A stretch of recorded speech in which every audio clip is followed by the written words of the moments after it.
અહીંયા માસંગોભાઈ, વિહાભાઈ, પૂર્વ સરપંચ શામજીભાઈ, અમીરામભાઈ, બધા ડેલિગેટ બાપુ બધા ભેગા થઈને મને એ દિવસે વાત કરી હતી. હમણાં મને મળવા માટે ત્યાં ગાંધીનગર આવ્યા ત્યારે કીધું અને બાપુએ આદેશ કર્યો કે તમારે આવવાનું જ છે.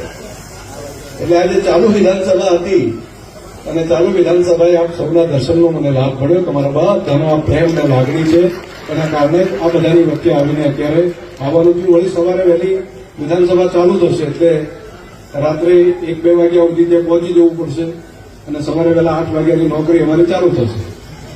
પણ તમે બધાનો આ પ્રેમ ને લાગણી છે ને એના કારણે કામનો થાક નથી લાગતો. આ તમારું પ્રેમ અને લાગણી છે, એના કારણે હજુ એવું થાય કે હજુ આ વિસ્તાર માટે વધારે સારું કરીએ. અહીંયા સ્ટેજ ઉપર બધા આગેવાનો ઉપસ્થિત છે. આપણા તમામ સામાજિક રાજકીય બધા આગેવાનો છે. મને રસ્તામાં આવતા મારા પીજેભાઈ બધા આપણા મેડિકલ કોલેજના ચેરમેન એમને રસ્તામાં ચર્ચા કરતા હતા. મને કે અત્યારે આવ્યા ફરી પાછા આવ્યા, અત્યારે પાછું ત્યાં ગાંધીનગર જોશું. એક આ તો પ્રેમની લાગણી છે. એના કરતા આ જગ્યા જે છે એ આધ્યાત્મિક ઉર્જાની જગ્યા છે. આધ્યાત્મિક ઉર્જાના કારણે જ આ બધું થઈ શકે છે. કોઈ માણસ ધારે તો આ પ્રમાણે ન થાય. આખું ગામ ભેગા થઈને કંઈક બાકી ચિંતા મત કરો, અમે સંભાળી લેશું. કેવડી મોટી આધ્યાત્મિક ઉર્જા હશે. કેટલાક દાતાઓ નક્કી કરીને એમ કહે કે અમે ચિંતા કરી લઈશું. બાપુ મને રસ્તામાં બેઠા બેઠા વાત કરતા હતા કે મારે તો કોઈ ચિંતા જ નથી કરવી પડી, બધી જવાબદારી બધે ઉપાડી દીધી. એટલે જે કંઈ થયું એ બધું અને ભગવાનની કૃપાથી બધું સારું થઈ ગયું છે. મને રસ્તામાં આવતા વાત કરતા હતા બધા આગેવાનો મને કે આ રોડ ને બધું થઈ ગયું. મેં એકદમ માનપુરી બાપુની કૃપાથી બધું થાય છે. આ સંતોના આશીર્વાદથી બધું થાય છે. અમે તો ખાલી માત્ર નિમિત્ત છીએ. અમારે તો અમે શું કરો, અમે તો ખાલી કામ કરવાનું, બાકી કરવાનું કામ છે એ બધું પરમાત્મા કરાવે. ખૂબ રૂડો પ્રસંગ રાખ્યો. ગૌ માતાની સેવા થાય એ પણ બહુ સારું મોટું કામ છે. આધ્યાત્મિકતા છે એ આ સનાતન સંસ્કૃતિની ધરોહર છે. સેવા પરમો ધર્મ એ પણ આપણી સંસ્કૃતિની ધરોહર છે. અને આ કામને આગળ લઈ જવા માટે અનેક સંતોએ અનેક પેઢીઓથી એમની પૂજા કરી, અર્ચના કરી, આધ્યાત્મને ટકાવ્યું. દુનિયાની અંદર મિશ્રથી કરી રોમ સુધીની સંસ્કૃતિઓ જેનું અસ્ત ન થઈ શકે એવું હતું એ બધી અસ્ત પામી. પરંતુ સનાતન સંસ્કૃતિ સદીઓથી અનેક આક્રમણો પછી પણ શાશ્વત છે. એ શાશ્વત હોવાનું કારણ એ તપશ્ચર્યા છે. શાશ્વત હોવાનું કારણ એ પુણ્ય કાર્ય છે, એ સેવા ભાવ છે. અનેક એવા જીવનો છે કે જીવનો સેવા માટે આપણે ખપાવી દીધા. મનુષ્યનું જીવન તો બહુ નાનકડું હોય છે. આપણા જીવનની અંદરથી આપણે વિચાર કરીએ તો કેટલું જીવન. તો હું મારો જ વિચાર કરું તો 55 જેટલી ઉંમર થઈ ગઈ. હવે ગણતરીના જેટલી જીવન આ પૃથ્વી ઉપર રહેવાનું છે એના મોટો ભાગ તો નીકળી ગયો. હવે જેટલો પૃથ્વી ઉપર રહેવાનું છે એટલું રહ્યા છીએ જન્મ આપીને, એટલો સમય હવે અહીંયા નથી પૃથ્વી ઉપર રહેવાનો. આવું દરેક માટે હોય છે. એક નાનકડું આમ વીજળીના ચમકારે પાનબાઈ મોતીવીડા પરો આવી વાત હોય છે. જીવનનો જન્મથી કરીને મૃત્યુ સુધીનો સમય માત્ર આપવો હોય છે. આપણને એટલો મોહ હોય છે નાના નાના લાભો આપણે લીધીએ છીએ.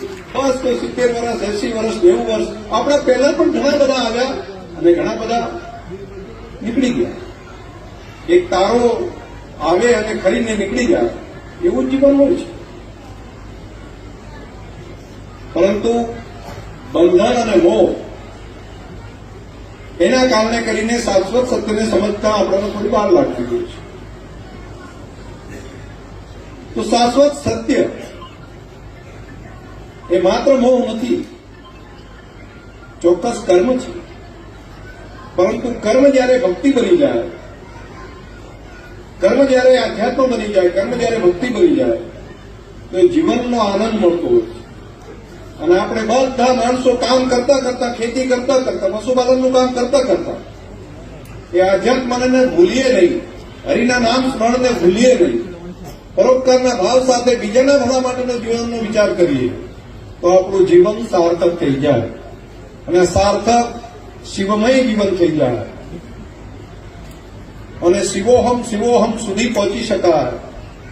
ન પાપમ ન પુણ્યમ ન સુખ્યમ ન દુખ્યમ ચિદાનંદ રૂપમ શિવોહમ શિવોહમ. તો શિવમય થવા માટેની દરેકે દરેક વ્યક્તિને મોકો મળેલો હોય છે. એ બહેન હોય, ભાઈ હોય, યુવાવસ્થા હોય કે વૃદ્ધાવસ્થા હોય, શિવમય બનવા માટેનો મોકો આ જીવનની અંદર જ મળે છે. પ્રાણીના જયારે જીવન મળે ત્યારે નથી હોતું, પંખીઓનો મળે ત્યારે મુશ્કેલ હોય છે, વનસ્પતિ કે જીવજંતુ હોય છે ત્યારે નથી મળતું. મનુષ્યનો મોકો મળ્યો હોય એ સમયે જો શિવમય થઈ શકીએ તો થઈ શકાય છે. અને એના માટે સંસારમાં રહીને પણ આપણે સત્કાર્યો કરીને જીવન સાર્થક કરી શકાય. એની પરંપરા આદિ શંકરાચાર્યથી કરીને એ અખાડાઓ હોય, એ મઠો હોય, એ સાધુ સંતો હોય, બધાએ આ પરંપરાને જાળવી રાખી છે. એ રમતા રામ હોય, આપણે બધાને લાગે કે રમતા રામ અહીંયા આગળ આવે છે, આપણા ઘરે આવે છે, કોઈ નાનકડી આપણી પાસે ભિક્ષા માંગે છે, પણ ભિક્ષા ખાલી માંગે છે, પેટ ભરવા માટે નથી માંગતા. એમને તો અખાડાઓની અંદર, મઠોની અંદર આ વ્યવસ્થા છે ભોજનની. સતાએ આવે છે તો એક સંસ્કારો લઈને જાય છે. આપણા ઘરની અંદર વ્યવહાર કેવો છે, માતૃદેવો પિતૃદેવો, માતૃદેવો ભવો પિતૃદેવો ભવો, એના સંસ્કાર આ સંસ્કૃતિના ટકી રહ્યા છે કે નહીં? એની અંદર એવું તો ક્યાંય નથી કે તૂટી આવી રહી છે. તો તૂટી આવતી હોય તો એને ઠીક કરવાનું કામ 4 વર્ષે કુંભ થાય, મિની કુંભ, અને પછી 12 વર્ષે મહાકુંભ થાય. મહાકુંભમાંથી ત્યાંથી ઉપરથી સૂચના ધીરે ધીરે ધીરે ધીરે કરતા મઠોથી કરી, અખાડાઓથી કરી, મઠોથી કરી અને નીચે નીચે ઘર સુધી એ સંસ્કારોની જાળવણી કરવાનું કામ એ આપણી શાશ્વત સંસ્કૃતિ છે. એક આખું વિજ્ઞાન છે, એક આખી પરંપરા બનેલી છે સાધુ સંતોની, મહંતોની, આચાર્ય ભગવંતોની. અને એના ભાગ રૂપે આટલા વર્ષો સુધી આપણી સનાતન સંસ્કૃતિ ચાલી છે. પરંતુ આ બધું ના જાણીએ તો પણ આપણાથી બનતું કામ કરવું, અને કંઈ ન આપી શકાય તો દેવા ના હોય તો દયા રાખવી. આટલું કામ પણ જો કરી લઈએ ને, કંઈ દેવા આપણાથી ના હોય તો દયા રાખવાની. આટલું કામ પણ જો આપણે કરી દઈએ તો મને લાગે છે કે સત્કાર્યની અંદર પુણ્ય કામમાં આપણે આગળ વધી શકીએ. તો આટલી આ બાબતો આજે બાપજીના સાનિધ્યમાં, સંતોના સાનિધ્યમાં આટલા વિશાળ સંખ્યામાં બધાને મળવાનું છું. ખૂબ આનંદ થયો. ભાપી, વડોદર, બીજા બધા પાણી માંગે, પણ અહીંયા આગળ પાણી માટે એમ કહેતા થોડું પાણી ઓછું થાય, હાલ શિપિંગનું કામ બંધ થાય તો સારું. તો એ શિપિંગનું કામ બંધ થાય એના માટે બધાની લાગણીને હતી અને લગભગ મોટા ભાગના સમસ્યા આપણી હલ થઈ ગઈ છે. જે પાણી નીકળતું નહેરમાંથી અને આપણી જમીનો બગડવાનું હતું, તો જેટલું હતું એટલું નવી કોઈ જમીન ન બગડે એના માટેની વ્યવસ્થા તો થઈ ગઈ છે. અને ઘણા ખેતરો એવા હતા કે જે બગડી ગયા હતા, જ્યાં પાણી ઉપર આવ્યું હતું ત્યાં સિઝનની અંદર ખેતી કરી શક્યા. એનો મને સંતોષ છે કે પરમાત્માએ અમને નિમિત્ત બનાવ્યા. ત્યાં મોટી એક સમસ્યા હતી, એમાંથી આપણે રસ્તો એક કાઢી શક્યા. હજુ એક મોટી પાઇપલાઇન અહીંથી નીકળવાની છે અને એના માટે આટલામાં જ આપણે નવું સેન્ટર ઉભું કરવા માટે જઈ રહ્યા છીએ. એનો એક ફાયદો થશે, આશીર્વાદ પણ તમને બધાને મળશે. અને આવનારા સમયમાં અનેક જે સૂકો પ્રદેશ છે આપણો, જે જળ જીવન, જેના થકી તળાવો ભરાઈ અને જીવન આપણે બદલી શકાય, એનું કામ ધમધોકાર આગળ લઈ લીધું છે. અને પુણ્ય કામની અંદર સહયોગી બનવાનું તમારા ભાગની અંદર આવશે તો અનેક લોકોના આશીર્વાદ મળવાનું કામ. આપણે આ ધરતી ઉપરથી નર્મદાજી પસાર થયા તો અહીંથી બાકીના તળાવ ભરવા માટેની વ્યવસ્થા પણ આ આપણી કેનાલ વિસ્તારની અંદરથી આપણે કરીને આગળ વધારીશું. આપણો આવનારો સમય સારો થાય, સુખમય થાય, એના માટે રાત દિવસ મહેનત કરું છું.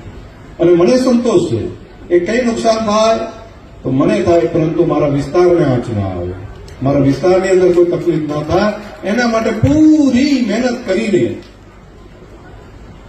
શ્રીમદ ભગવદ્ ગીતાના કર્મયોગની જેમ રાત દિવસ કર્મ કરવું. આપણાથી કઈ થાય નહીં, આપણને ઈશ્વરે નિમિત્ત બનાવ્યા છે. તો જે કંઈ આપણે કરીએ છીએ ઈશ્વર કુદરત કરાવે છે. અને કુદરત જયારે ઈશ્વર આપણને કામ કરાવતો હોય ત્યારે કર્મથી ક્યાંય પાછા ના પડીએ. નવો જિલ્લાનું નિર્માણ થાય આજે જ માત્ર નહીં, પરંતુ આપણી આવતીકાલ વર્ષો સુધી આપણી નવી પેઢીનું કલ્યાણ થાય એવડું મોટું ઐતિહાસિક કામ આપણી ધરતી ઉપર થઈ રહ્યું છે. નાના મોટા વિઘ્નો છે, સંઘર્ષ હોય છે, તમે બધા એના સાક્ષી છો. કદાચ બોલતા ના આવે પણ સમજતા તો હોવ છો. એટલે થોડું ઘણું જે અટકીને પડ્યું હોય, પરંતુ ભરોસો રાખજો એ અટકશે નહીં. આજે નહીં તો આવતીકાલે એનું કામ આગળ વધશે અને કામને આગળ વધારીને જ રહીશું. એ કામને આવતીકાલ બધાની સારી થાય, આવતીકાલ આપણા વિસ્તારની ઉજળી થાય, આવતીકાલ આપણા વિસ્તારની વિકાસશીલ થાય અને નાના નાના અભ્યાસ કરતા દીકરા દીકરીઓ છે એમનું ભવિષ્ય ઉજળું થાય. એ માટે પૂરી મહેનત કરવી છે. તમારા બધાનો આશીર્વાદ સતત મળતો રહે. વિધાનસભાની અંદર રહીને પણ લોકહિતના કામ કરવા માટે તમારું એક થરાદવાસીને એમ લાગે કે અમે મોકલેલો જનપ્રતિનિધિ પૂરેપૂરી મહેનત કરી રહ્યો છે અને રાજ્યના ભલા માટે ત્યાંથી બેસીને વિધાનસભાના માધ્યમથી જેટલું થઈ શકે એ પ્રમાણેનું કામ ત્યાં આગળ કરું છું. તમારા આશીર્વાદના કારણે જ કામ થાય છે. તમારા આશીર્વાદના કારણે એ શક્તિ મળે છે. તમે બધાએ ખૂબ પ્રેમ અને લાગણી રાખી, એના માટે આભાર. અહીંયા રસ્તામાં આવ્યો ત્યારે બાપજીને વાત કરતો હતો, મને ભોજનાલયનો ફોટો આપ્યો અને બાપજી કેટલા હેતથી મને કહેતા હતા, શંકરભાઈ આ ભોજનાલય જે બને છે ને એમાં 5 લાખ તમારી ગ્રાન્ટમાંથી આવે છે અને બનાવવાનું છે. એ તો બાપજી હજી તો તમારે કામ માટે વધારે જ જોશું, આમાં કેટલામ થશે? બાપજી કે એ તો થઈ જશે. પાછા બોલે નહીં, માગે નહીં, કઈ કહે નહીં, પણ કે હજુ આમ થઈ જશે, લગભગ 11 લાખ જેવો તો ખર્ચો થશે. મેં તો બીજા કઈ રીતે કરશો? તો કે દાતાઓ બાકી બધી વ્યવસ્થા કરીને કરશું. પાછું રસ્તામાં આવીને મળી કે પેલા 1.5 લાખ બીજા છે ને પગથી નહીં કરવાનું હતું ને એ પણ તમે વ્યવસ્થા કરી છે. એ કામે ચાલુ થઈ ગયું છે.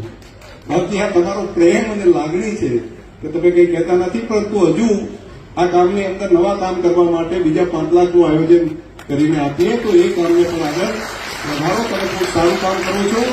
એ કામને બધા આપણે ભેગા મળીને આગળ વધારીએ અને સદાય કંઈ લાગે તો ભગવાનને ત્યાં તો કોઈ દિવસ કોઈ ખૂટે જ નહીં, પરંતુ કંઈ ઉપયોગી થવા જેવું લાગે તો આ હક અને અધિકારથી અમને કહેજો. ગામનો પ્રેમ, ગામના આગેવાનોનો પ્રેમ, ગામના યુવાનોનો પ્રેમ એટલો બધો છે ને કે હું તો ચૂંટણીના આગળની રાતે અહીંથી નીકળ્યો હતો.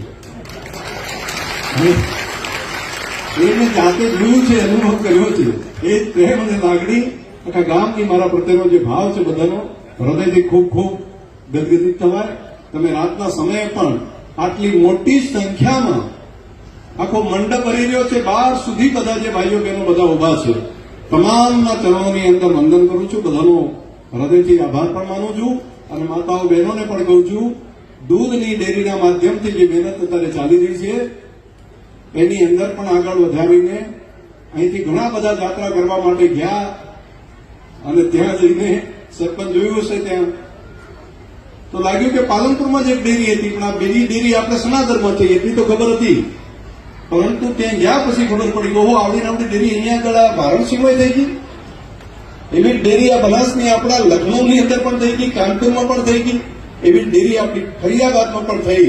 અને આટલા રૂપિયા ક્યાંથી લાયા છે? ઘણી વખત તો થાય ક્યાંથી કર્યું છે વ્યવસ્થા? અને છતાંય ભાવે મળે છે એટલો અને એનો ભાવ વધારે મળે છે અને છતાંય ડેરીના પ્લાન્ટે થાય છે. તો આ જય શંકરભાઈનો નથી, આ લાખો માતાઓ બહેનો જે મને નિસ્વાર્થપણે આશીર્વાદ આપે છે એના કારણે આ કામ કરી શકાય છે. એના કારણે જ આપણા જિલ્લાની પ્રગતિ થઈ રહી છે.